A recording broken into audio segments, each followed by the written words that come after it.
What does the term avant-garde mean in the fashion industry? This term will always haunt me because it's used so loosely. I made a whole collage and presentation for this. Avant-garde is a French term that translates to vanguard or advanced guard. The soldiers in the avant-garde were front of the line, the first troops to be sent into battle to confront the enemy. Now, this translates into the fashion industry when you think about designers like Miyake, Andy, Rei Kubo, Vivienne Westwood, Yohji Yamamoto, Rick Owens, the late Mugler as well. A group of people at the front of the line disrupting the status quo with radical experiments in fashion.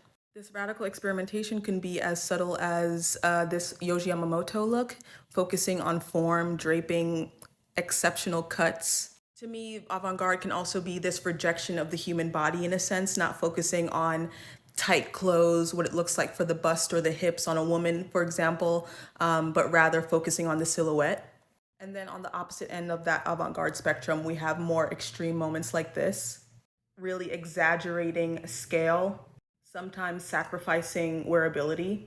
I would like to argue that certain looks from the past may have been so avant-garde then, but looking today, it's not as eye-catching.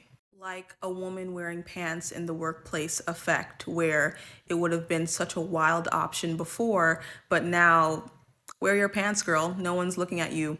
Could there be a time years from now where men are wearing skirts so much more often that it's a little bit less of an avant-garde concept?